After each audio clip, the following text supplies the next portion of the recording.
Hello and welcome to episode 461 of Fergo and The Freak. I'm that bloke from Rugby League Project, Andrew Ferguson. You can find me on Twitter at AndrewRLP.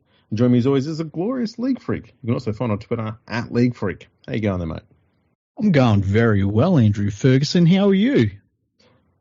Yeah, it feels a bit foreign. I've been away a while. Yeah, it's been a little bit of a break, but that's okay. You know, it's been a very quiet off season, which is interesting. There's been a little bit of news the last couple of days. But what we decided to do was a Christmas special where we just sing Christmas carols for an hour to our listeners. So, Jingle Bells, you ready? Okay, let me just give him a scratch. No, we won't subject people to that. I actually listen to a podcast where they do shit like that at Christmas, and I just can't listen to it. No, I legitimately hate Christmas songs. Really? Why is that? Yep. I don't know. They just seem to defy what music should sound like. Okay. They're hateful.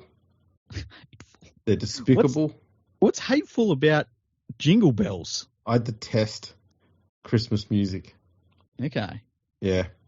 I don't know. I don't know how or why it started. They started playing it at work recently. Yeah.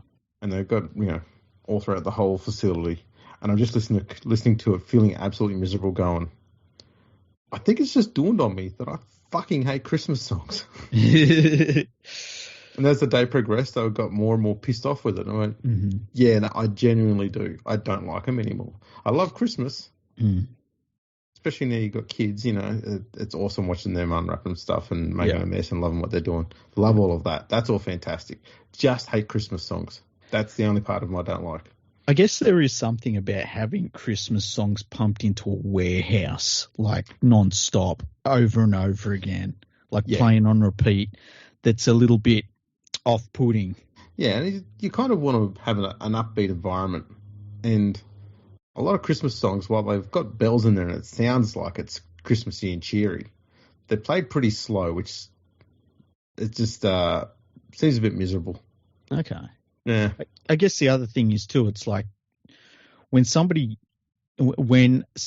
is put to you to be cheery about while you're working and while you're doing some difficult work, it's like, can we pump the brakes here while I do my job? Exactly. And, I'm an asshole by nature, so if someone's trying to force me to do something, I'll just push back in the opposite direction. Yeah, I'm the same. See, that's why we're not journos. We don't do what we're told. Exactly. We don't listen to our paymasters. Now, what would that little bit of news around. You were telling me that there are new International Rugby League rankings. Yeah, they've come out today. Mm-hmm. And look, the biggest surprise is England isn't one. Wow, that's a shock. The second biggest surprise, England went down in the rankings. Oh, by how many? 1 spot. Okay. And the third biggest surprise is they're not above Australia. Yeah, it's funny how winning the World Cup makes you the best team in the world. Yeah, I genuinely thought, though, that when I looked at it, I went, looks like a typo. I had a glimpse at the world rankings, and there was one that stood out for me. I bet you know who it is. But would it be a team that's ranked 10th? Yes, it would be. I had a few questions myself about it. Okay, so I'm just I'll go through the rankings. As I go through, I'll raise some that I've got a few concerns about. Okay. So number 1's Australia. Makes sense. Number 2, New Zealand. They were number 1 before, so I figured fair enough. Yeah, it's hard to argue with that, and you can make some arguments that it should be Samoa because they lost the World Cup final, but, close enough. Yeah, well, Samoa, they're 3. They've moved up from 7th to 3rd. That's cool. England have gone from 3rd down to 4th. Okay, it must be all of those highly rated opponents that they've beaten in World Cups, but anyway. Tonga dropped from 2nd to 5th. That's a big drop. I don't know. I think I'd probably prefer to have Tonga and England the other way around. Mm-hmm. PNG's gone from 5th down to 6th. Mm-hmm. Fiji from 6th down to 7th. Lebanon has gone from 13th up to 8th. Okay. France hasn't moved. They're still 9th. Okay. Wales has jumped from 16th up to 10th, and I'd like to know how. So would I, because they were absolutely useless at the World Cup. Might as well have not turned up. Yeah. Ireland have moved up from 12th to 11th. Again, how? Mm-hmm. Cook Islands from 20th up to 12th. That makes sense. That makes sense, yeah. They've made the World Cup. Jamaica from 21st up to 13th. Again, that makes sense. They've gone up. Mm-hmm. Italy from 17th up to 14th. That seems a bit low to me when you consider how they performed again versus how, say, Wales performed and Jamaica. Yep. I'm not too upset about that, only because there's not a huge amount of teams below them who probably have a strong claim to be above them. Mm-hmm. Serbia have moved from 8th down to 15th. How was Serbia 8th? I think when the last rankings were done, they had been rather active internationally. And so that carries some weight and that pushed them up a bit. Mm-hmm. But I think that's how it was. However, I don't think they've played many games in the last 12 months. Mm-hmm. So I'm surprised they've only dropped 7 spots. Now, we've looked at Jamaica, Cook Islands, and Italy, who all made the World Cup and all went up, several places on the rankings. Yeah. Then we've got Greece, who are 11th. They've gone down to 16th. Again, I'd like to know how that works. How do 3 other nations who performed rather similarly to Greece, how did they go up in rankings and Greece went down? Well, Greece, like if you had to say the worst team at the World Cup, it's probably between Greece and Jamaica. Yes. And they were just probably behind the likes of Scotland and Wales. But saying that, if they've all played the same amount of games, how does that work? Yeah, and how are they still behind Serbia when Serbia haven't even been to the World Cup? Yeah. I don't understand that. How have teams that played the same amount of games and lost just as many games as them jumped them? Yeah, significantly. Wales jumped them. Yeah, that makes no sense. No. Scotland have moved from 15th down to 17th. Mm-hmm. The Netherlands from 14th down to 18th. Malta from 10th down to 19th, mm-hmm. which, again, is probably more of a correction given that they were rather high at 10. Turkey, 19 to 20. Germany, 25 to 21. Now we're going to get a few here which are going to sound a bit crazy. And okay. I'll tell you why. There's 3 South American countries here, Brazil, Chile, and Colombia. Yeah.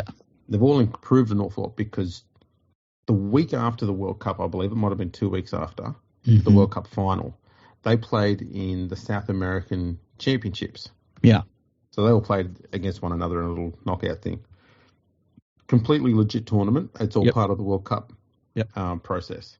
So that's a large reason why they've gone up. There's also 3 or maybe 4 African nations as well. And just before the World Cup, we had the Middle East and Africa, something like that. It's Middle East, MEA maybe Championships. Asia? Africa. Okay.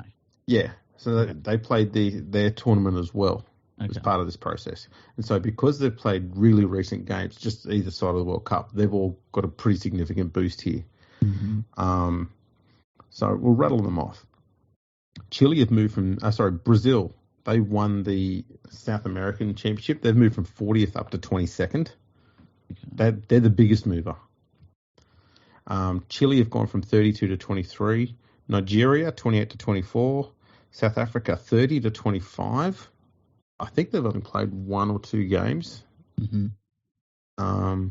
Ghana, 31 to 26.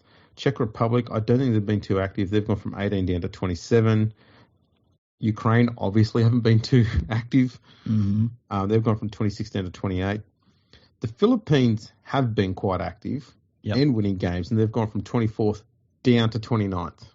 That doesn't make sense. Again, they've been playing the game longer at an international level than the South American and the African nations have, and yet here they are going down still.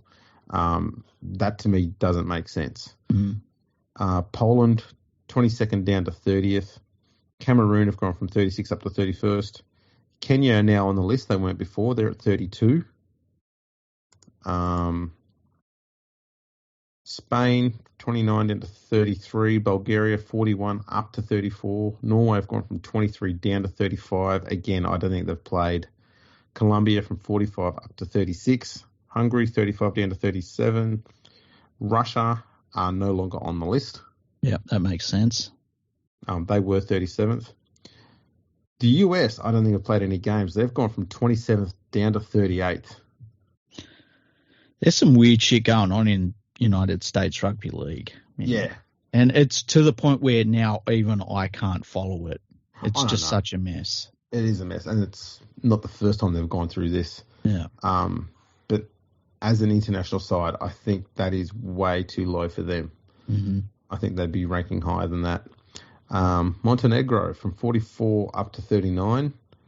Bosnia and Herzegovina, 43 up to 40. Solomon Islands, 39 down to 41. Sweden from 34 down to 42. Morocco, 33 down to 43. Canada have gone from 38th down to 44th, that's pretty nasty. Yep. Japan weren't on here before. They're at 45. Vanuatu have gone from 42 down to 46. El Salvador weren't here before. They're at 47. Belgium were 47th, they're down to 48. Denmark were 46th, they're down to 49. Latvia, 48th down to 50th. And Argentina are now the 51st team on the list. There we go. How about that? Look, I mean, I just don't know who the list is for. I've said it before. I'll say it for forever. I don't know who the list is for. I don't know what it's supposed to represent, but it gets put out by the International Rugby League and everyone ignores it. Yeah. Look, I will say it's a lot closer to where it should be this time around, because last time they went through this, they didn't factor in COVID at all, and they should have done, and it was a mess. We're not looking at too many teams that are out of spot, but there are a few. Wales, I don't know how they remain. I don't know how they improved by 6 spots. Yeah, they were terrible. Yeah, and I don't know how they. If it's because they've been around for a while, how come the Philippines went down and dropped behind teams that haven't been around as long? So that's the thing. It's not even about picking and choosing nations that you may favour or may not favour. You've got to look at there's no consistency with it in times like that, and that's the thing I don't get. Well, when the rankings don't make sense, like when you look at it and every single time they put these rankings out, they don't make sense. No, they're just so silly. And right now, your top 16 teams should be the 16 teams that are in the World Cup. You would think so. And it's pretty easy to sort out. The team that won is first. The team that was runner-up is second. The teams that lost the semis rank them third and fourth based on, what their overall performance was like. You can just put it all in one big ladder if you need to. Yeah. Just go down based on points difference and wins, loss, that sort of stuff. Bam, there's your top 16. You can figure a way out to do that. And then you sort out everybody else after that. And as much as we may not disagree with Scotland being at 17th, they were in the World Cup. So they should be in the top 16. But Serbia's in there, and they've never been in a World Cup. That's weird. Yeah. I agree. I mean, when did Serbia last play an international? I'm going to check this out. Because it doesn't feel like they've played that many of late. I just don't know how you can lose. You can go to the World Cup, lose every single game at the World Cup, and not be at the bottom of that top 16. Yeah. With other teams that have also lost every single game. Yeah, Serbia hasn't played an international this year. Okay. The last one was a 54-18 win over Ukraine. Very famous victory that was. Yeah. That came a week after they belted Russia 66-10. That was a very famous victory as well. No wonder those two countries are at war. They're pissed off over Serbia bashing them in rugby league. Yeah. They were basically started arguing about who was better. Yeah. And they were trying to work it out on for and against. Mind you, between those two games that Serbia played, Ukraine absolutely decimated Russia 96-18. I bet that was a popular day. Yeah, that went down well. But there we are. That's the international rankings. We might remember that prior to the World Cup, I was saying that I wouldn't be surprised if Australia moved up, but they didn't get to number one. Yeah. So I'm surprised that they did get to number one. Not because I don't think they deserve to be there, but I thought just the way the thing calculates and the way it functions and it uses recency bias and blah, blah, blah, blah, blah. I just thought they're not going to get there. They hadn't played any internationals for, 3 years or something like that. I like the way when the International Rugby League put out the press release on their website, first of all, they didn't put the list of teams as you have read them out on their website in the press release. You had to go and find them. Yes. But they basically said Australia's now in first place. They were in like fourth and they'd lost 2 of their last 4 games. And it's like, yeah, but what about the previous 100? 200, 300. Yeah, it's so silly. And it feels like they put together that list to show somebody that has never seen rugby league, like saying, hey, look, this is a very international game. Look at this list. And if you didn't know what you were really looking at, you might go, oh, look, there's teams from all over the world that are really good at this game. But when the rubber meets the road, the list doesn't really matter. No, not hugely. It's something that I think they'd wanted to do for a long time, was have an international ranking thing, because nearly every other sport does. Yeah. Just because every other sports do it doesn't mean it. You need to. And for me, the only reason why a ranking system would work was for qualifying for a World Cup. Yes. And it's not been used for that at all. So I don't know. I've always wanted to figure out a good system for figuring out how the ranking should work, and also apply it so I could determine who the best country was every year from day one. Obviously that's going to take some time, so I've got to figure out a system that would work there. But that'd be something that I might tinker with if I don't have other stuff to do. I mean, I do have other stuff to do, but I tend to procrastinate and get bored with that and do something else. So I might do that later. It's, I always think about when people do power rankings lists for the NRL. And I always find it funny because the NRL has literally got a ladder where teams are ranked by their performance over the course of the season. Yes. Obviously, it's a little bit more complicated with International Rugby League, but as you say, you would think that the top 16 is pretty straightforward, but they've managed to make that a little bit more complicated too. Yeah, it's a bit weird. And look, power rankings lists, all of them are, almost entirely opinion based. The only one that wasn't opinion based was the one that I did for a little bit there, because it was all calculated with formulas. And you were given points based on the strength of your opposition, and that was the strength one was based on their ladder position at the time, and how much you beat them or lost to them by was determined how many points or you gained or lost on the ladder. Yeah. So if the first place team beat the 16th place team, you didn't get 2 points for a win, you got 1 point. But if the 16th team beat the first place team, you got 16 points. Yeah. It may sound crazy, but it was pretty spot on. It's amazing how maths can do that for you. There you go. Yeah. I just think anything that comes out of the International Rugby League, you got to look at it. You got to realise it's not for you, even if you are a rugby league fan. And I mean this for rugby league fans everywhere, not just in Australia or New Zealand or wherever.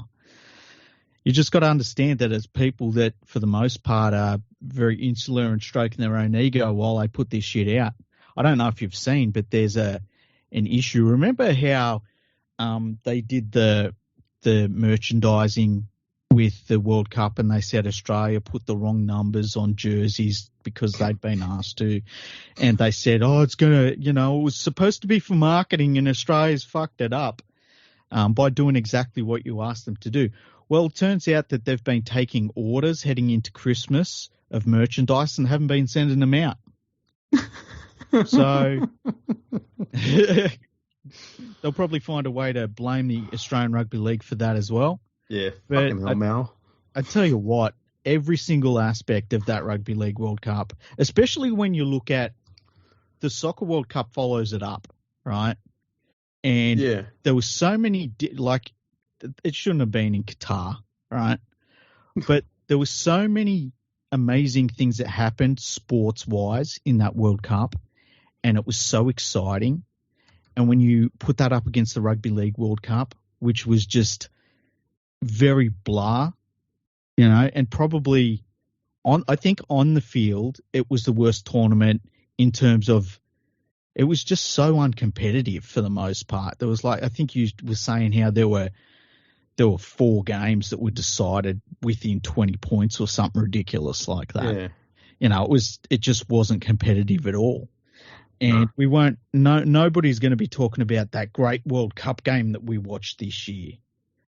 We might talk about England versus Samoa because that had a really cool ending. But outside of that, I mean, how many of the games do you really think about? It was just a non-event. That's right. The only highlight for me out of the whole World Cup, if I'm honest, is the fact that Greece got there despite all the shit they had to overcome to get there. Sure, they were not great on the field, but they weren't going to be at the World Cup with eyes on winning the prize or probably even just winning games. Yeah. The fact they got there was their World Cup victory. True. Very true. And I don't think that you and me, we've been critical about a lot of aspects of the World Cup and teams that were there. I don't think we were ever really critical of them getting a chance, of Greece getting a chance to be there, Not at all. Not at all. I think that the qualification process going forward should be looked at, but I thought it was great that Greece were there. The same way that I think that it's cool that Lebanon's there, Yeah, well, Lebanon have become a team that legit deserves to be there now. Yeah. I hope they continue to stay there. Just, yeah. We won't go over ground we've trod on before, but true. I think the sooner we move to England, Wales, Ireland, Scotland becoming Great Britain again, the better it will be, because then that's just 3 other spots we can open up to other nations. I agree. Or even cut it down for, 16 teams to, 12 or something. There's obvious. I mean, it was just too uncompetitive, and I don't think anybody wants the World Cup to be a foregone conclusion every time until the last couple of weekends. If we're going to do that, we might as well just play a 4 nations tournament. What we should do next time is just take these world rankings here and make them useful. So the top 4 teams are in Pool A. The next 4 teams are in Pool B. And that way, you are going to get a bunch more of you're going to get more closer games because it's going to be teams that are more similarly ranked playing each other. Yeah. You're not going to get, Australia, New Zealand, Samoa, England coming up against Jamaica or Greece or, Serbia or someone like that. If they make it, they're going to be playing each other. I tell you what, just having it as a knockout comp, I reckon. I know I've said it before. I know it's not the ideal format, but I just think if every game you have a chance to be knocked out, every game has stakes to it. You can invite 16 teams. It's all over pretty quickly. We're not dragging it out. We get a world champion at the end. To me, that would work, and you could have your rankings where you take the top 16 teams, from the world rankings. But mate, there's a better system now. We've got 51 nations. I've said it before. I do it again, mate. Mortal Kombat. We start with Argentina. They play Latvia. Winner plays Denmark. Winner plays Belgium. We keep going. 1 game every week until the last week of the year. Boom, World Cup final. They're playing Australia, and we can just do that every year. We could do that. We could do that. Like we're using the World Cup. The World Cup method that we're using is very good for soccer. Really, really works well for soccer. Yeah, much like the Challenge Cup system, the Super League, RFL, Challenge, Championship and League One systems works really well in soccer. Yeah. Yeah.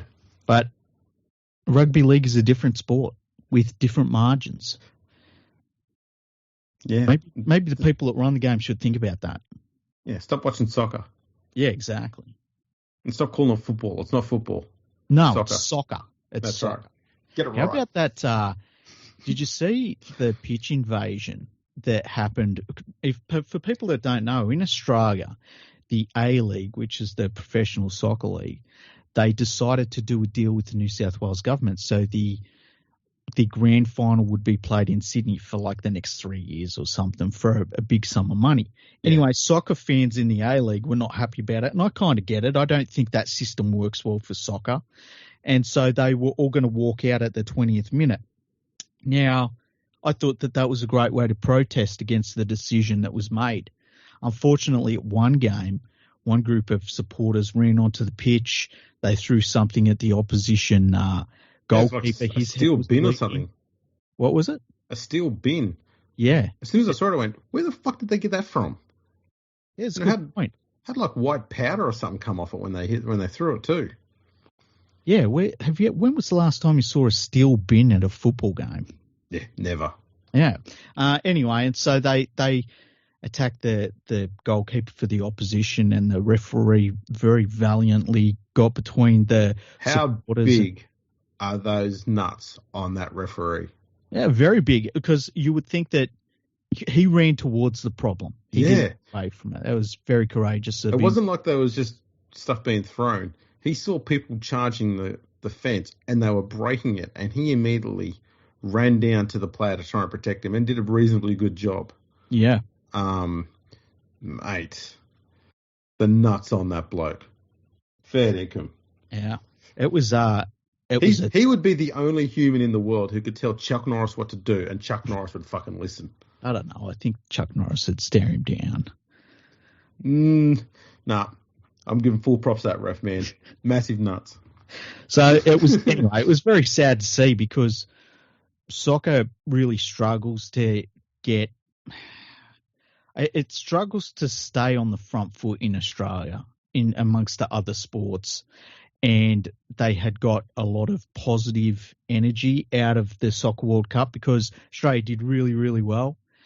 And they were only beaten in the Soccer World Cup by the two finalists, which is pretty incredible when you think about that. Yeah. And then a couple of weeks later, this sort of thing happens, and it was just, it really was rotten to see. You know? Yeah, all the momentum they got out of the World Cup, all those years build up, and in the space of a minute, boom, not just all gone, they've gone backwards. Yeah, just couldn't have come up with a worst case scenario. Just terrible. And they're going to have to deal with the fallout of that, and the sport in Australia is going to have to deal with the fallout of it. It's weird, because I grew up when I was a little kid. Like when I was 5, I wanted to be a socceroo, right? Mm. And it was called soccer to me, and me and my friends would play soccer, and because it's the easiest sport for kids at that age to play. Yeah. And then as I got older, sort of went more towards rugby league and that sort of stuff. But then when I got to a certain age, I ran into the thing of people in the Australian media, and it was soccer-based media, who talked about how soccer has always been talked down and people don't like it, and they, the thing of they call it wog ball and blah, blah, blah, blah, blah, and all this sort of shit. And that was never my experience with it. So I was like, what are they talking about? This doesn't make any sense. Like, why are they all so angry? I thought soccer was a great sport, And this sort of built-in hang-up, it's very strange to me. And you see it sometimes in rugby league, where people will be like, people it's a class thing in rugby league, and it's mostly an English thing where they say it's a class thing in rugby league, and people in the South don't like it, and it's upper class don't like rugby league, and you're like, that's not my experience with rugby league. It's mainstream sport. Like, what are you talking about? It's really cool to play. That's the thing, though. That whole class thing, that emanates from where the game began, but not where it is. And I think some people cling on to that, much like what you're talking about there with the soccer. Like, was it the 80s and 90s? Was it called the NSL then, National Soccer League? Yeah. And it was, a lot of clubs were based on, different nations, and a lot of them were from the Eastern European nations, so like Croatian-based teams and Serbian teams and that sort of thing. And the games would get quite hostile in the crowds. And I think because of that, it was never taken seriously here, because it was almost like the game was out of control, and the teams and the fans were just doing as they wanted, and it just never got the mainstream media access it wanted. And I think in 2006 at that World Cup that Australia made, the first time in a long time, the whole A-League thing, came about around that time as well from memory. And they cleaned it all up, and they got rid of all of that drama and just got back to, let's have teams in every capital city and work from there. And so they worked good off the back of that. But some pretty almost rugby union type moves by the administrators in the last few years, where we need to make money. Yeah, ahead of the good of the sport itself. Yeah, you think, the difference between the, soccer and rugby union is FIFA has a fuck ton more money than the IRB does. Like, True. If you need some money to prop up your local game or your national competition, I'm sure FIFA will say, look, we'll help you out for a little bit. They shouldn't have to go and sell their soul for a few extra dollars in order to try and keep afloat. I don't think FIFA would allow that, especially given that, there is plenty of money to be made from soccer in Australia, and Australia's gone close to hosting their own World Cup here a few times now. I think if they were smarter, they could work their way around that. And given that, unlike AFL, Rugby Union, Rugby League, where they actually have an actual centre, one actual city where the game emanated from and just remained that sort of that central heartbeat for it. Yeah. Soccer isn't like that here. It is prominent in all the cities. So you can't go around just nailing down the grand final to one city for 3 years. That's just nuts. Yeah, it's crazy. It's absolutely crazy. And one of the cool things about the soccer when they get to the grand final is that it ends up at someone's home, basically home city. And you got to go there and beat them there, I don't mind that system. It works great for soccer.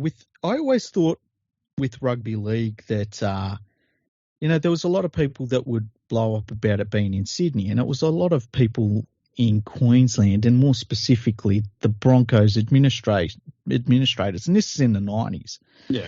And then I heard so many of the Broncos players say, no, we love going to Sydney because that feels to us like finals footy. Like, you qualify to play in the finals, you qualify to play in the grand final, you go to Sydney. Like, that's the trip, I guess it's kind of like when you in college football where you qualify to play in the Rose Bowl. It's like that's the thing. That's the whole point, is that you're going to the Rose Bowl, Yeah. So it works every sport is different, and it works in some sports. It doesn't work in other sports. And to me, when I heard the A-League had decided to have all of its grand final games in Sydney, I just thought that, I was like, man, that's weird. Like, it feels like that was a positive that they had for their sport, that worked great for their sport, that they sort of just trod on. It was very, very weird to me. And I understood the fans walking out. I thought it was a great way to protest because it's so visual. But then when we saw what happened at that game where people ran onto the pitch, it was like, when I saw it, I was like, the worst thing they could have done. And just such a step back, unfortunately. And it's just not what wasn't needed. No, that's right. Listen to us talking about soccer. I know. Do you want some rugby league news? Yeah, why not? Let's do it. Okay. So there are reports coming out of the St George Illawarra Dragons that they're thinking about dropping the name Illawarra from the club's name. All right. I've been waiting for this. Yeah. Now, look, when they were purchased, they're a privately owned club now, so the owners can do what they want. And St George Dragons is about as perfect of a rugby league name as you can get in the whole sport. Like I don't think there's a better name in the whole sport than St George Dragons. It's just so there's not an ounce of fat on that name. Oh, you've just annoyed 3 Roosters fans. I don't care. And, well, you know what, Andrew? If they're worried about it, they can go back to being fucking eastern suburbs, okay? And stop stealing shit off the French. But anyway. They can be the Tricolores. Yeah, exactly. But the Cockerels. Look, I think it's a slap in the face for people down in Wollongong, in the Illawarra region. St George, they're always going to have a base there, but part of me feels as though they're more of a Wollongong team these days. I don't know about you, but that's the way I feel about the St George Illawarra Dragons. And I just think turning your back on that area, I don't know, there's something I find distasteful about it by removing their name from the team's badge. Yeah, I don't see what they gain out of it.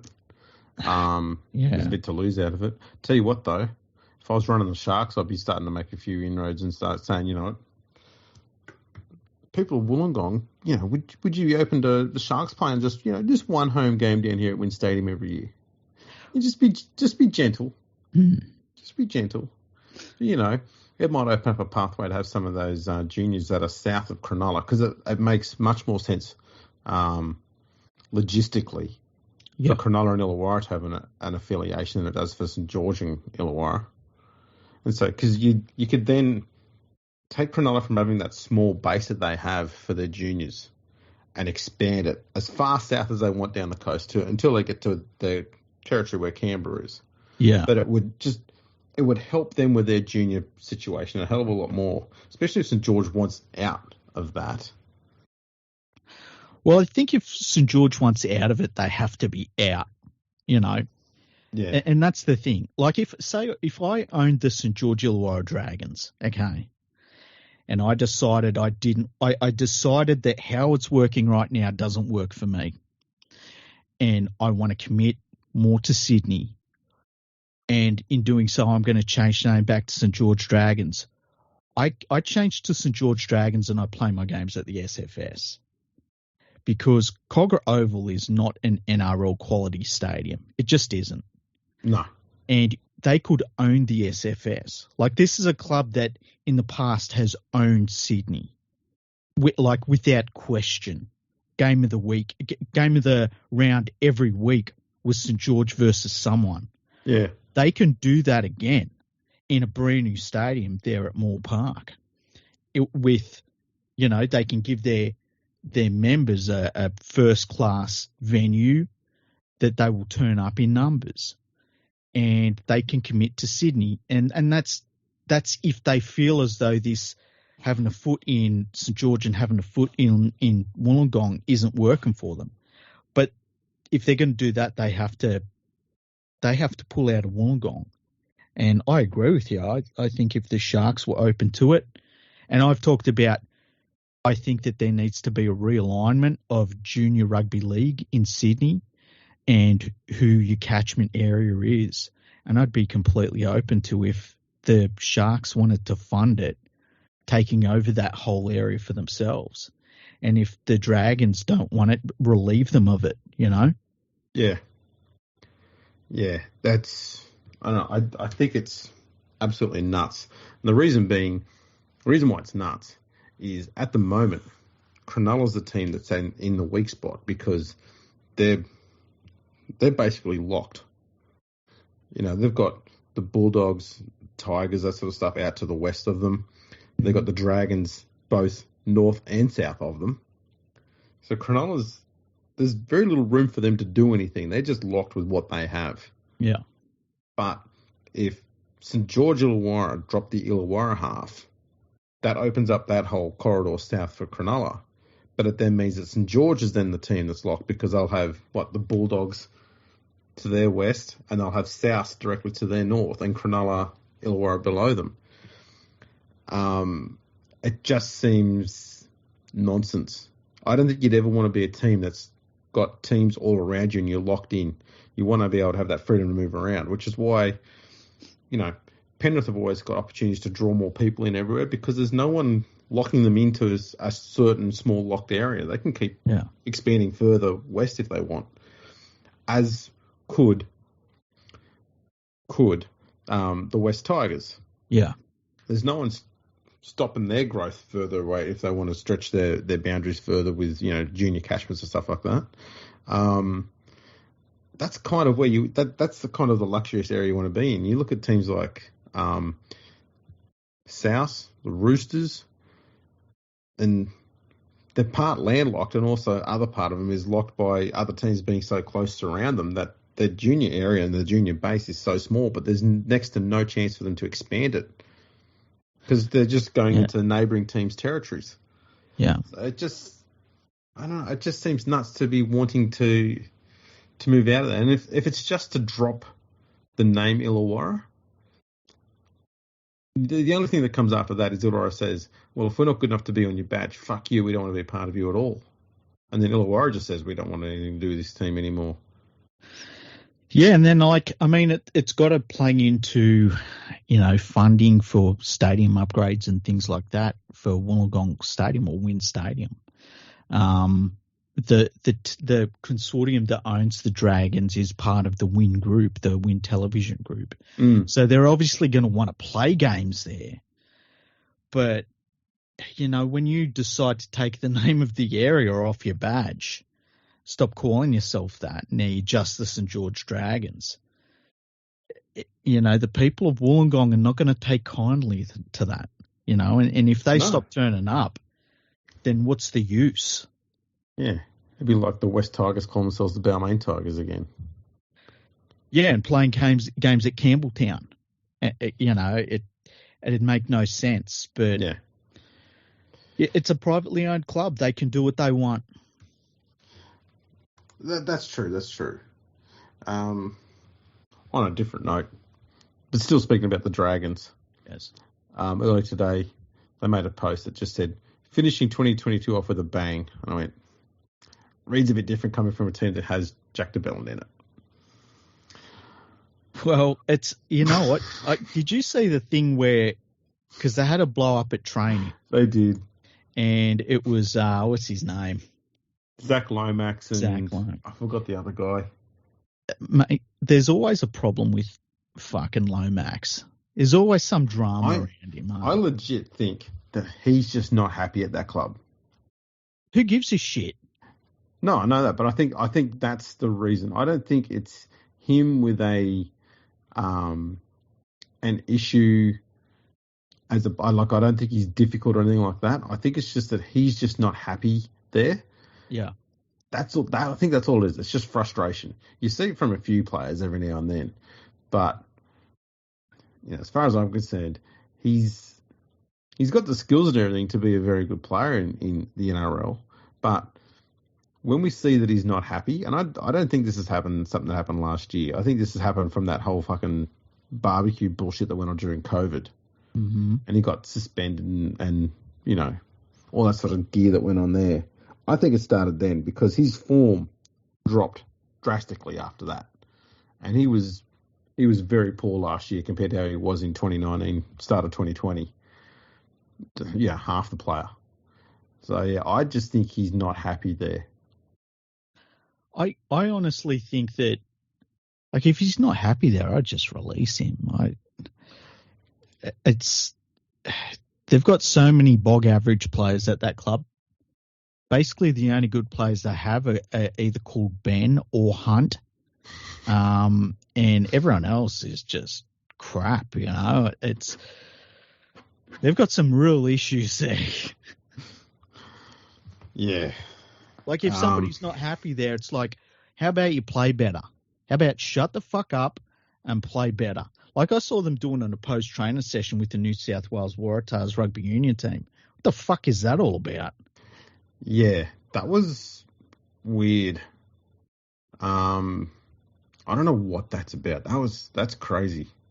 And New South Wales Waratahs were keen on it. Like, they actually named a 13-team side.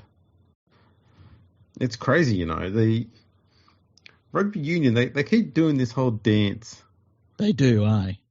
Tell you what, it is what was always going to happen when they become professional. They were always going to do this.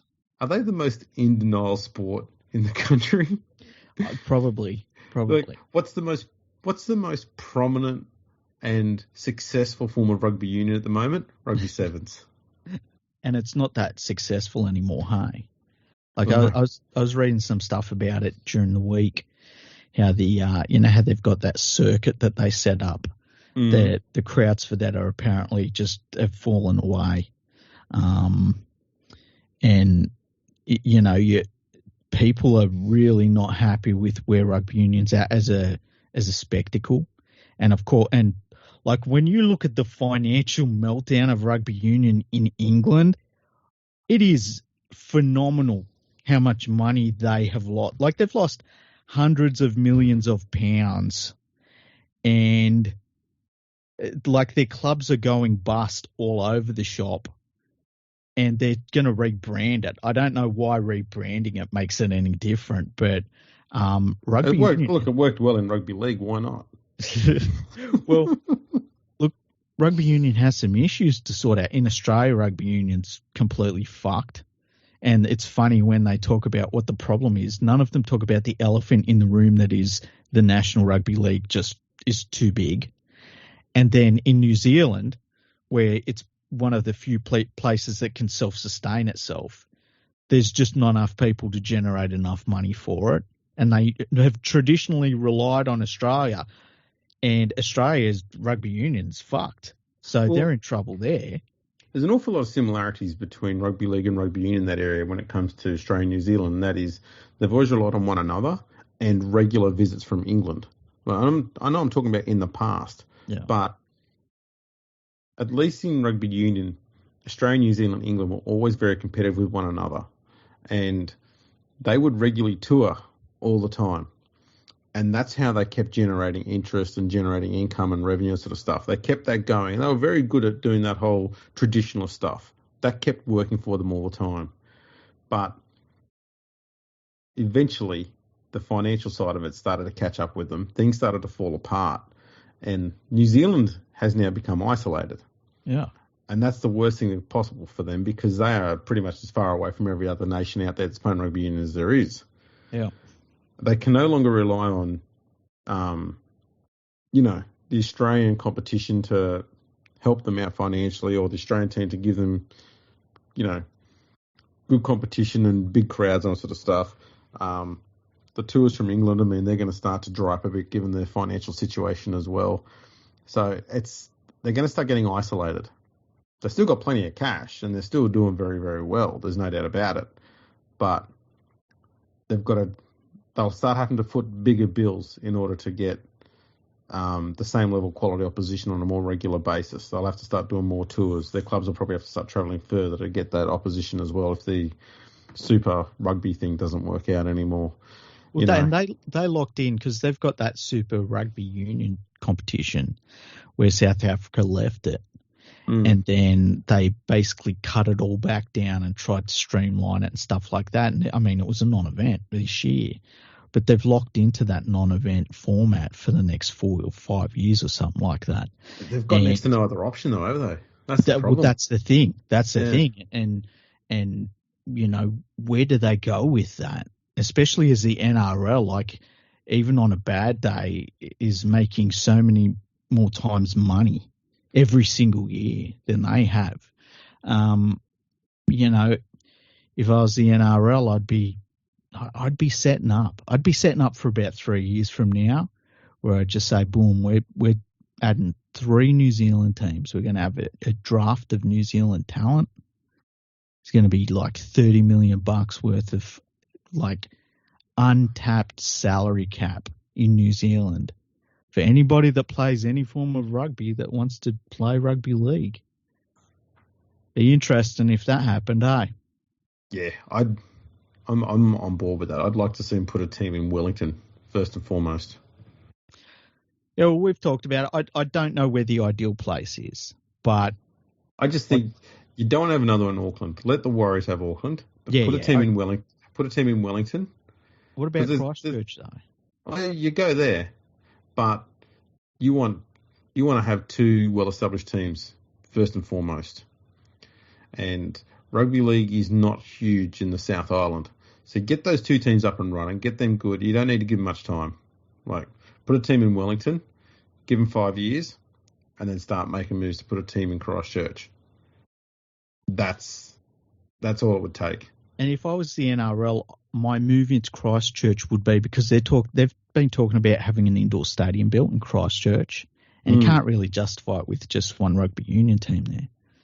But if the NRL stepped in and said, "Hey, we're all in, let's get this stadium built," yeah, and I just think it would be massive. But just on a different note, and something else I've been thinking about, I think it's time for the Melbourne Storm to start to have to pay money to develop junior rugby league in Victoria again. Hey,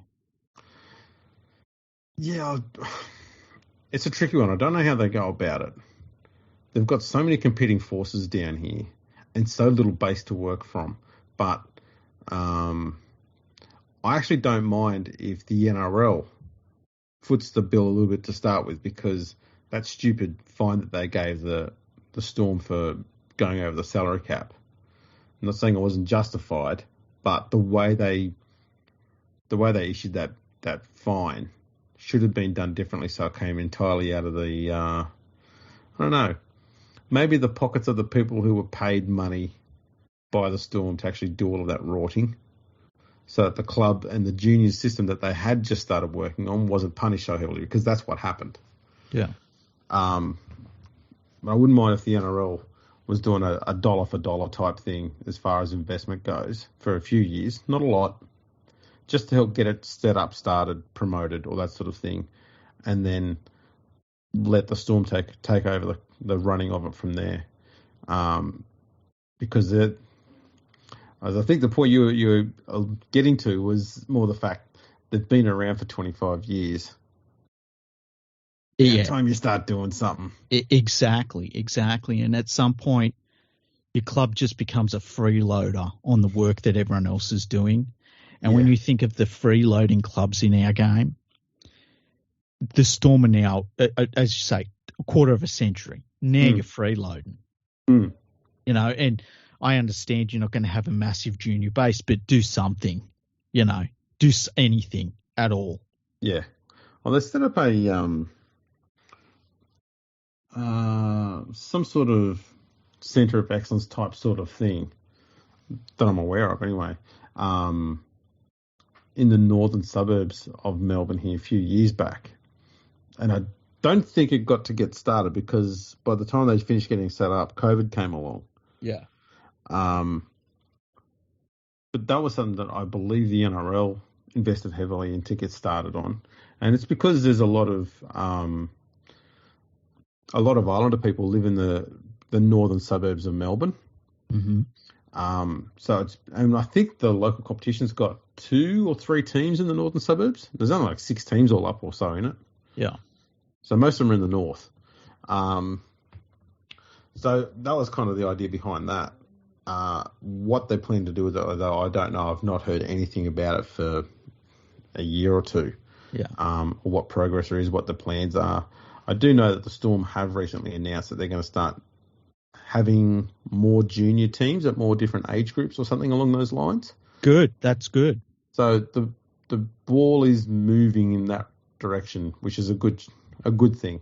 Yeah. I hope the club, though, is very closely affiliated with it and very heavily invested in it. Not just, we're just going to call them the Storm and then walk away. Yeah, they can wear our badges, and that's it.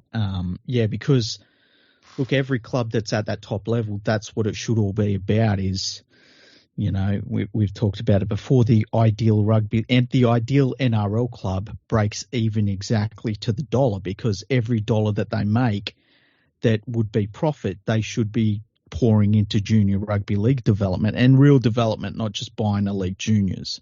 That's right. Which is what the Storm have done for forever now, is they just buy elite juniors. And look, that's fine when you're getting set up, but 25 years in, now it's time to stop fucking around and build something real. No, I agree. There you go. We sorted that one out. Yeah, that was good. Now, because it's Christmas, yes, and we like giving gifts, should we give a gift for every single NRL team that's something Santa would give them? I think this is a good idea. Okay. Something they need to help them out for next year. Yeah, that's what I think. Now, you can chime in if you've got any that you think a team would like. I've written down a few gifts. I've got a couple that are free. I'm going to start with the Gold Coast Titans. Okay. I think that the Christmas gift they could use is a new coach. Somebody that knows what they're doing, somebody that never coached St. Helens, somebody that, isn't going to be happy with them coming 10th place every year. Someone like Michael Maguire would go great there. He would, but Maguire is actually an assistant coach now at the Canberra Raiders. He is. Which is a good pickup for them. Absolutely it is. There's been a lot of talk that David Fafita will go down to Canberra as well. They've actually been wining and dining him down in Canberra, which is hilarious, because the last thing he needs is more dining. They showed him around their facilities. Hey, I've been to Canberra. Wining and dining means they've taken him to Parliament House and paid $35 for a pie. I know, right? Oh, God. But don't start me on Canberra rant. I skipped over Wales. I'm not going to start on Canberra. It's a fucking hole full of nothing. David Fafita. Look, anytime you can get a guy that's paid $1 million a year that's fucking lazy, you got to do it. And the Raiders are all in on him. But the Titans, I reckon they could use a new coach. New coach, yeah. I'd be giving him Maguire. I reckon he'd go well there. Yeah. There's also Des Hasler. Yeah, but when we saw Des Hasler at the Bulldogs, like, fuck. That was bad. Yeah, but he might actually get Fafita to play decent footy, given that he likes his forwards to be ball players.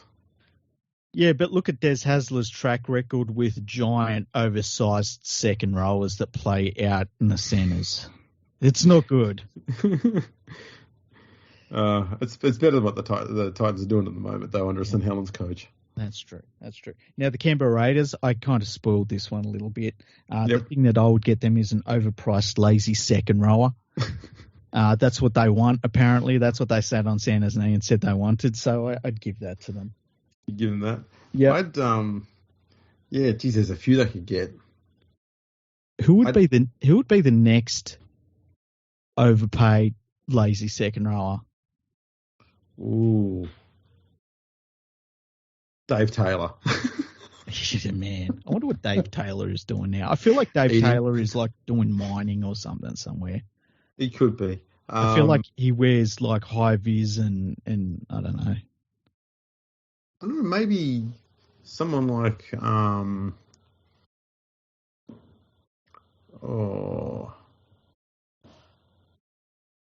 guy that used to be at the West Tigers that was half decent. The dude that went to Cowboys. Oh, the Cowboys, yeah, Luciano Leilua. Yeah. Do you reckon he's lazy? He can be, yes. Especially when you put him in a weak pack. Yeah. He works really hard. When he has to be the bloke who leads the way. But when he's in a team that's got some good leaders in there and some good workers, he can sit back a bit. I think it's a confidence thing with him. I think that when he feels as though he's the only one that can do something, he grabs the bull by the horns, which is basically what you've just said. Yeah. But when he's in a better pack like he is at the Cowboys, he doesn't feel like he can do the same thing, which is what you want him to do. You want him to grab the ball because he's amazing. Like, oh God, yeah, he's an incredible player. He's one of my favourite players to watch. Actually, he always has been. Everyone who's at the Dragons. Yeah, the Dragons never used him properly. No. They tried to move him into the front row a few times, and they've had him playing as a middle forward and that sort of thing. And you just look at him going, "What are you doing?" Yeah, he's one of the few second rowers that could absolutely embarrass a defender and just create a break out of nothing. He's got a very good lateral step. Yeah. My God, man. Yeah, what else can you... I think Canberra, I'd probably give him a personality. Would you really? What type of personality? One that... Any personality? One that doesn't sit down on the curb and cry to themselves anytime something goes against them? Yeah, I think maybe happy-go-lucky. I think my best memories of Canberra are when they're happy-go-lucky and they're just throwing the ball around and racking up points. Because you think of some of the best attacking football you've ever seen in your lifetime comes from Canberra playing great attacking footy. And I'm not just talking the early 90s either. There was a few seasons, was it 2016? When they could just score points at will. Mm-hmm. When Canberra's playing good attacking football and they're blitzing everybody in attack, they tend to be just really, really, really, really fun to watch. But we don't see it anywhere near enough anymore. And Ricky's killed it. Yeah. He found the recipe in 2016 and then put it in a box somewhere and forgot what he did with the box. Ricky Stewart is like one of those partners you have that just drains the fucking soul out of you. Right? Now you're laughing. Yeah. Just the sort that you're like, eventually you just stare into the distance because you've got no soul left. Yeah. Ricky Stewart. You sit down and you just look in your hands going, what have I done? Yeah. But you don't even realize when it happened. It just sort of happened over a period of time, and it's like getting sucked out into the ocean by a riptide. Yes. Yeah. The St. George Illawarra Dragons. The thing that I would get them for Christmas is enough bronze to make a statue of Ben Hunt, because he's the only player of note that they've had in the last 10 years. Oh, mate. And look, I understand that somehow Matt Cooper would make it about him. But, Ben Hunt, the only player on the Dragons, the only person at the Dragons worth anything, eh? Yes. I've got two gifts for him. Okay. All right, some gaffer tape to put over Jack DeBellin's mouth. Yes. And a PR manager. Yeah, that would be handy, hey? Yeah, because we don't need to hear anything about Jack DeBellin ever again. The best thing for him to do for the rest of his career is to be seen and not heard. Yeah, it's weird and when he is seen, it's only when he's playing football. That's it. Yeah. Go to the game, play footy, then go home. In rugby league, we do this all the time where, for whatever reason, we put forward our worst. Yeah. And it just keeps going on and on and on. So that's what I'd get them. They're lucky. They get two gifts this year. That's one for St. George and one for Illawarra. That's very nice. Now, for the New Zealand Warriors, I'd like to get anybody that's competent at anything for the New Zealand Warriors. Just anything. Just like marketing, selling season tickets, just anything at all. Just, coaching, junior development, playing football, training, fitness, anything at all. Yeah, that's a tough one. I want to try and think of something a little bit more specific. But, you've kind of covered everything. Yeah. Just that's why I just want one person that's good at their job that's there. I'd like to see what they do if you could enter in a cheat code and you gave them $100 million. Boom. Where'd that come from? I don't know. Let's just pretend it's not there. You do what you need to try and make your club successful and just see what they do with it. It's like, how do you make a small fortune at the New Zealand Warriors? You start with a big one. Exactly. Now, for the Parramatta Eels, a subsidiary of the Penrith Panthers, Ooh. I would like to get the Parramatta Eels a hooker. Now, I don't mean one of those hookers, Andrew, right? I didn't think you were. No. This is the Christmas special. I'm not going to say that they already got fucked hard enough on grand final day. I mean a dummy half hooker, because the one that they've got now is about 42 years old. And he looks old for his age, and he's coming off a knee surgery, which ended his year last year.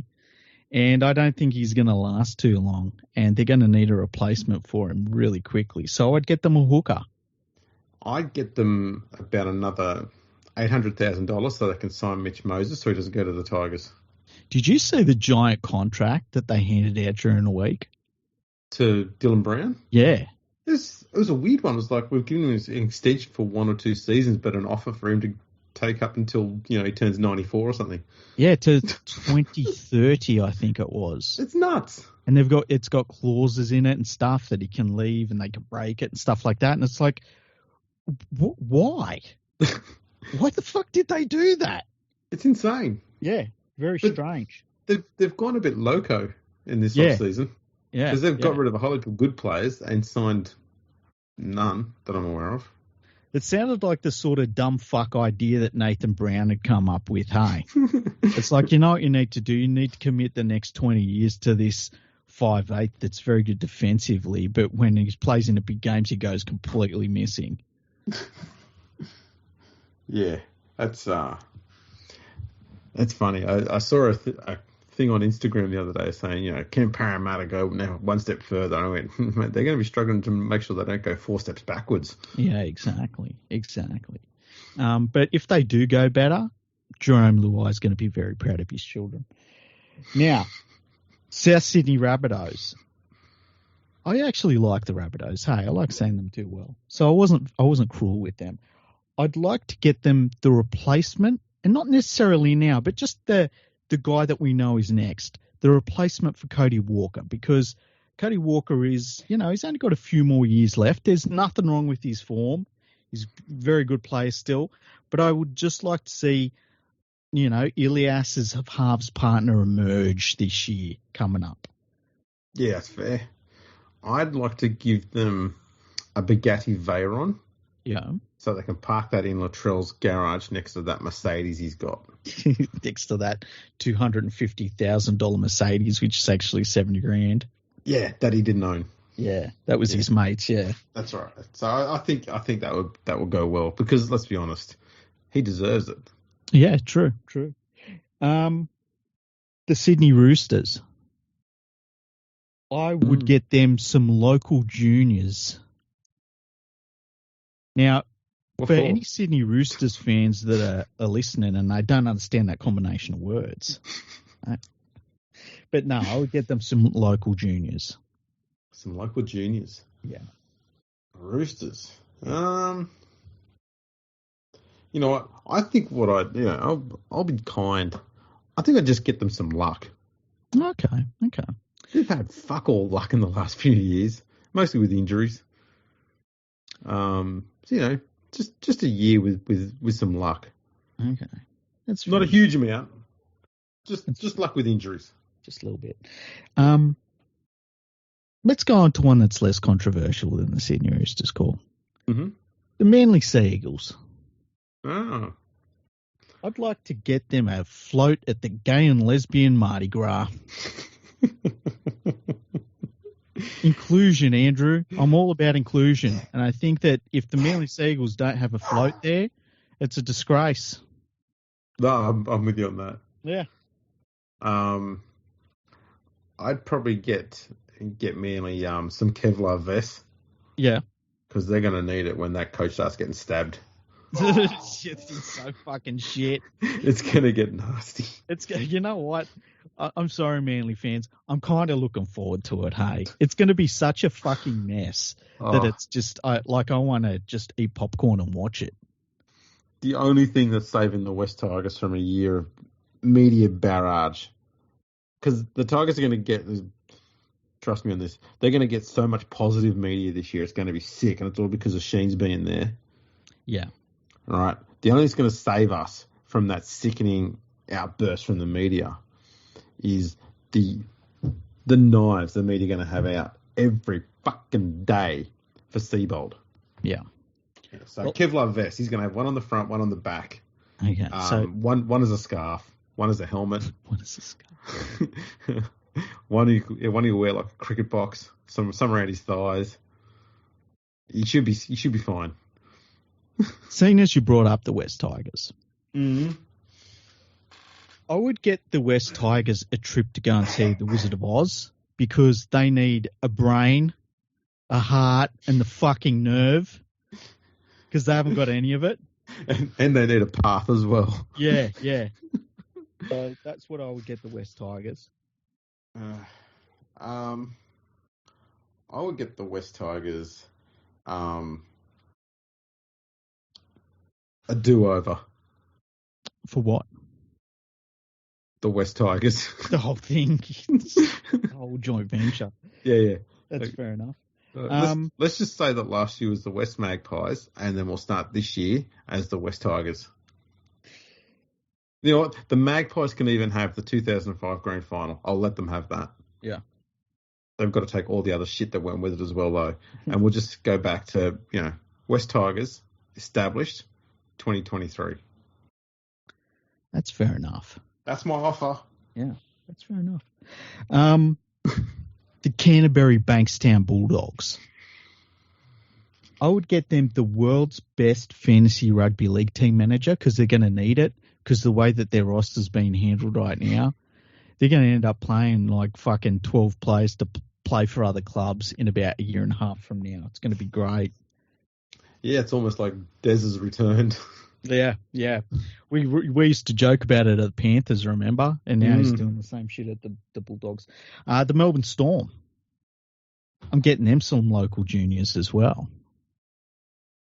Yeah, I'm going to get Melbourne Storm one full injury-free season for Pappenhausen. Oh, that would be good, yeah. I'd wish I'd thought of that one. I think that'd go down well. The Dolphins, our newest member of the NRL community. Yeah. I'm going to get them somebody that they can fucking market. Like at the moment, it's like, come and watch the Bromwich Brothers. I'm going to get them a place that they can call home that's not called the. Yeah, the. Have you ever been to that? No. I've heard it's got a good football ground. Yeah, there's nice place. Mm. Now, there's a couple of teams I didn't know what to write down for. Okay. Yep. So one of them was the Cronulla Sharks, and I was thinking about this, but I thought about it and I worked it out. Yep. While I was driving today. I'm going to get them some whiteout, liquid paper. Mm-hmm. And they can just basically pour a big vat of it on their last 10 years. Oh, they're happy with one of those 10 years. Yeah, but that 1 year wasn't a good year. We know why. Yeah, they don't care, trust me. I know, but that's the problem. They like that 1 year. Yeah, that's the problem. Yeah, the Sharks, that is a tricky one. What would you get the Sharks? A stadium that can hold 12. Yeah, you know what? I'd get them a stadium that isn't built near a swamp. Yeah, that's tough. And yeah, it can hold 30,000 people. 30,000? Yeah. Because let's be honest, they're going to start playing. They're going to start having Illawarra fans coming to their games. They're going to need a few extra seats. Imagine if in 10 years' time the Sharks playing Illawarra full time. Yeah. That'd be great. I was going to say the Knights. The Knights, I would get them a professional NRL club. I was just going to buy them a fuck ton of plastic chairs so the coach has got something to kick. Yeah, he's going to blow up at the first half time in game one. Yeah, absolutely. Knights would be up 30-0. He's still kicking chairs. Yeah. But, I'd get them so that they don't have to rely on that fucking pub team organisation that they've had for the last 30 years. Yes. One that I didn't have anything for was the Brisbane Broncos. Mm-hmm. I couldn't think of anything for them because I think that I like some of the things that I like. I think they'll be all right next year, and I like Kevin Walters, what he's done up there. He's not a super coach, but he's done very well up there, and he's done a lot better than I think you and me thought he was going to do up there. Absolutely. I'd probably give them some Nutri-Grain so that they've got a bit more stamina to get through the end of the year. Yeah, something like that, hey? Yeah. And maybe something to calm Payne Haas down off the field, hey? Yeah, he needs to chill. Yeah. Just be chill, man. Be happy. Yeah, bloke's got to settle. Yeah. The North Queensland Cowboys. Oh yes, mate. I'm getting them a new bloody sound system to play some decent fucking music. Why? Oh man, I don't know if you ever hear the music on the games. Mm-hmm. Oh, it's crap. Really? It's like a bunch of 90s shit. I never noticed that. It's a mix of So Fresh albums. So Fresh. Oh, it's horrid, man. It's horrid. That's hilarious. Yeah. That's all I'm getting them. Now, I think there's only one more team left. Who's that? That's the Penrith Panthers. Oh, yeah. I just get them a bit of luck. I just think that they've been a bit unlucky over the last couple of years, and it'd just be nice to see something go their way, hey? I think what they need is a small handicap. And so I think they should take something back. Something that they used to have. Mm-hmm. I think they should take it back. No, he's staying at the West Tigers. No, I think you should have the pot plant back. Oh, Justin, a potato? Yeah. Wow. You have Pascoe back. Wow, I thought we were friends, Andrew. If they can win a premiership with the pot plant there, yep, then they deserve to be in the same conversation as the Dragons of the 50s and 60s. One premiership win with that bloke at the club, that should be worth about 9. They should get like a head start in the competition points. I wonder, okay, you know what you could do? Wow, I just thought of something really cool. You could, for the West Tigers' entire history, work out what the handicap would have to be, the points head start for them to make the finals. Just 8th place. Yeah, probably at least 10 points. Yeah, it'd be interesting to find out. I know it wouldn't have helped this year. No. But, well, actually, for a bunch of their years, probably 2 or 3 points. Yeah, but here's the thing. Then they've had every so often years that have been shocking. Mm-hmm. So not every so few. I wonder which team would need the biggest handicap. Probably. If you go, say you do. Are we just talking NRL era? There's no such thing as the NRL era. You know that. Well, let's do from 2000 onwards. Okay. Let's see. Actually, let's do 2002 onwards, the last 20 years. All right? Mm-hmm. So my guess is you're going to have the Knights very high up that list. Yeah, I'm pretty confident I know who the prominent teams will be. It's going to be Knights, Titans, Tigers, Warriors, Parramatta. And Parramatta's starting to leave that group. And I think Penrith would be not too bad on that list too. I think they handicap list for sure. No, the last few years they've fixed that. Yeah, true. But Titans, Warriors, Tigers, definitely 3. Mm-hmm. The bottom 3, and the Knights would be very, very much amongst them. No doubt about it. Because those like 4 teams. How many good seasons have the Knights had in the last 20 years? Like I can think of one in particular. Yeah, maybe 2 or 3 all up where they've made the finals. Yeah. And actually deserve to be there. Haven't just snuck in. Yeah. Even the Dragons are starting to head southwards a little bit. True. I think they'd be helped out by the first 10 years. Yeah. The second 10 years has been rough for them. South also, they were horrible those first 10 years that they came back. Yeah, true. Well, not 10 years, probably 8 years or so, but yeah. There's only really been 3 or 4 teams that have been consistently dog shit. It's a good way to put it. And surprise, surprise, they all finished in the bottom 4 this year. It's the salary cap that's the problem. How weird is it that the NRL hasn't set the salary cap yet for next year? What the fuck are they doing? I know. It's their job. It's very nearly the next year. Yeah. And how are they going to work? Like, if they don't know what the salary cap is, how do they know if anyone's breaking it? Yeah. Maybe that's the plan to catch them all out. They come out and they go, surprise, we've decided to knock $3 million off the salary cap. Oh, you're all over. What if except for the Dolphins? Yes. What if the clubs all got together, right, and said, we are not going to sign a collective bargaining agreement with the NRL that runs through November and December. We will only sign it from January. And then they go back to their players and they say, hey, we're going to pay you shitloads of money to extend your contracts. Wouldn't that be interesting? Oh, wow. That'd be amazing. In theory, it could happen. Imagine that. They come out and they just say, hey, Nathan, we found a few poker machines out the back. They may or may not have the keys in them to the hoppers. And they may or may not have been emptied for a while.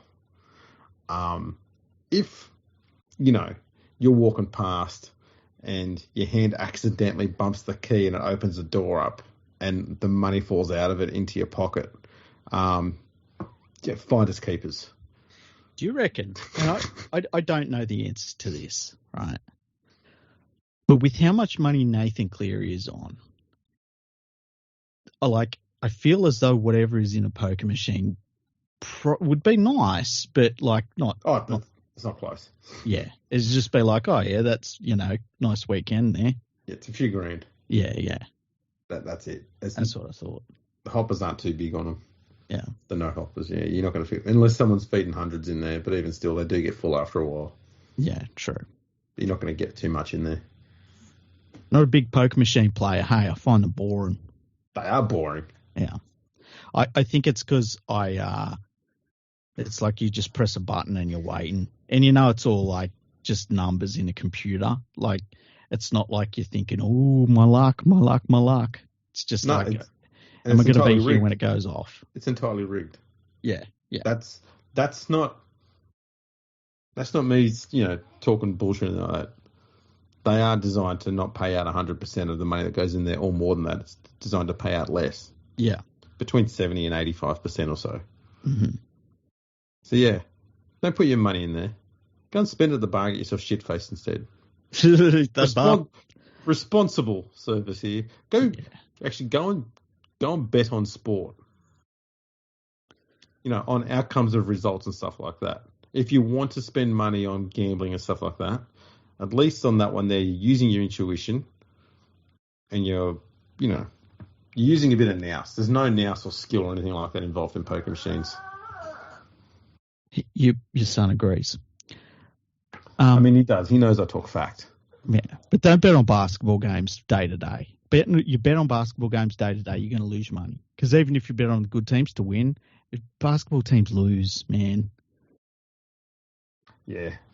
The same goes with a lot of the soccer games as well. Because they've got such big rosters, they tend to chop and change the squads an awful lot. So it's hard to sort of get a genuine form line on them. Mm-hmm. Mm-hmm. We can't all have the same incredible consistency of the Penrith Panthers, I guess. That's true. Or the Wales International Rugby League team. I know. Fuck Wales. It's been a good episode. Have you enjoyed it? Absolutely. We should do this more often. We should. We'll do the King of Rugby League Awards before the year ends. Mm-hmm. Might do it tomorrow. We'll see. Yeah. You doing anything massive for Christmas? Not working. That's massive. That's pretty impressive for me. Yeah. I usually just work the whole time and occasionally I sleep. My plan is to eat all of the turkey. I love turkey. Love turkey? Yeah. I've rarely eaten it. I've found it a bit dry, but that's about it. Oh, really? I don't mind it, but it's, What about with cranberry sauce? What's cranberry sauce? You don't know what cranberry sauce is? No, I do. I'm pretty much just saying I don't eat that. Oh, okay. If I'm putting sauce on anything, it's barbecue sauce. Okay, I like barbecue sauce too, but I like turkey with cranberry sauce. The smoky barbecue sauce, a bit sweeter. Mm-hmm. Ooh, that stuff goes all right. What about gravy on turkey? Yeah, I'm not English. Yeah, I don't mind gravy on turkey, but I like that cranberry sauce better. Okay. Have you ever had a seafood Christmas? I'm allergic to some seafood, so I can't really. Yeah. What? Shellfish. Oh, really? That's interesting. Yeah. Do you know you can't eat cockroaches then? Yeah, that has been a downside. Yeah, it's drawback. Because they are tasty fuckers. Fuck yeah, so juicy. Mm. What do you want Santa to get you for Christmas?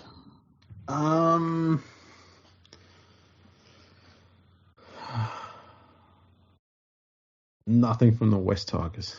Yeah.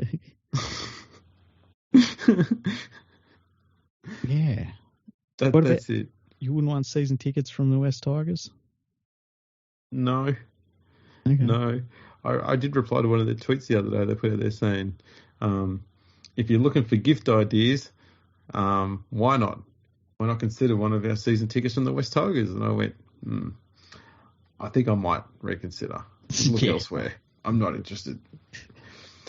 Actually, you know what? If you're bored and you're one of those people that just trawls through social media posts, go and follow the West Tigers on Facebook and Twitter. Mm-hmm. Every time they put out a post, don't reply to it. Just read the replies from the West Tigers fans. Fucking amazing stuff. Great content. Really? Are West Tigers fans angry or are they just over it? They're all pissed off. They've all got the shits. They hate them. Yeah. It's brilliant reading. By the way, I don't think that we've been on since Jerome Luai did his fucking speech. That was every now and then you get this yo-yo effect with Jerome Luai. Mm-hmm. He does something stupid and he follows up with something great. Mm. You know, and he recently had a great World Cup, and then he comes out and he says that stupid shit, and you're like, come on, man. No, at some stage, just pull your head in, man. I thought it was hilarious.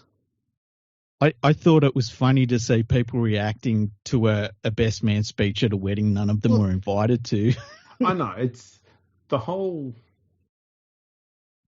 aspect of things is fucking nuts. Mm. It just proves now that there's nothing. I mean, we knew this already when Nathan Cleary decided to have a drink with someone who wasn't male. That he must have a girlfriend. Yeah. You know, for some reason the media is hyper obsessed with what the Panthers players are doing in their private lives. Yeah. You don't see this with other clubs. I find it absurd, and part of me initially thought that maybe Luai knew he was going to be recorded, so he was kind of just shit stirring. Mm. But still, you know, there are some things you say and some things you don't say, whether you're shit stirring or not.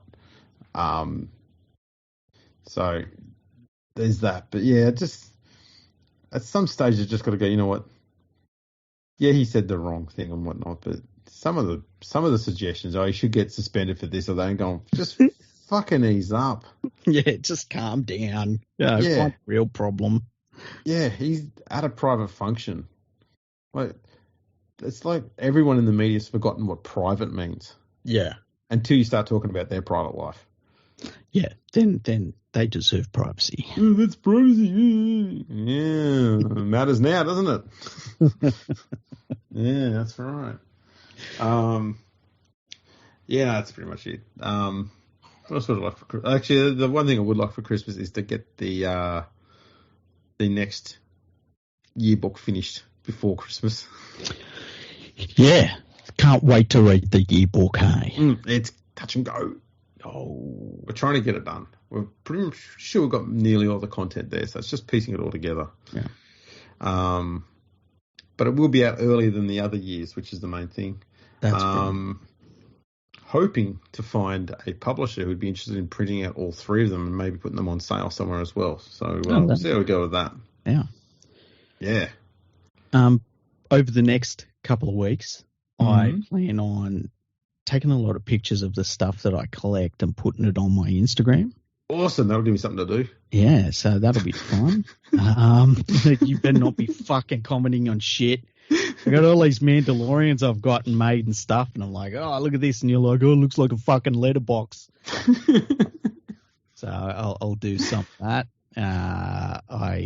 I don't think I've told you this. I picked up 2 stray kittens. 2 kittens? 2 kittens, yeah. Wow. I heard a little meowy voice one morning. Went outside and there was this little black ball of fluff, and I managed to convince it to come to me, and I thought somebody had come and claim it, and then so I looked after it and got it all the stuff, and then I started hearing another little meowy voice, and it was its little brother or sister. I think one's a boy and one's a girl, and got that. There's a way you can tell. Yeah. So they're pretty young, but they're old enough that they eat and stuff, and they were healthy. So I've got 2 little kittens now, and I'm trying to augment them into the same realm as Lucy, who is basically at this point just like a little rhinoceros, and she's pretty good with them. But she is also a rhinoceros, so yes. She everything she does is like at 100%, and she is still learning. Like, you got to chill. So, but she's doing good with them. That's good. So you decided to become a cat lady. Well, I got 2 cats at the moment and a dog, and man, I didn't expect it. I used to be allergic to cats, but I don't think I am anymore. Oh, okay. Yeah. That's I mean, you're taking on a lot there. Yeah. I got 1 cat, and that's 1 cat too many. You haven't got a cat, you got a fucking predator walking around your fucking lounge room and shit. It just looks around trying to figure out ways of, devouring all of us so I can go outside. Your cat is only a few kilograms away from needing a license to own it. Yes. It's it is getting a bit older though. Oh really? How old is it? It's almost 10. I think it might be 10. Oh. But it gives you that look of, I'm going to kill you, but I need to have a nap first. Yeah, I've got the upper hand now. Have I ever said on the podcast that, like, when people die, dogs don't eat you? They wait until they're starving to death before they eat you. But a cat will eat you as soon as you stop moving. Well, yeah, it's food. Yeah. It's really fucked. Yeah. You've now got 2 of those things. Yeah, they're just waiting. They look at me as a food source. That's right. Which is hilarious because I look at them as a food source as well. It's a circle of life. The laws of the jungle. Yeah. Oh man, cat lady. I want to wish everyone a Merry Christmas, hey?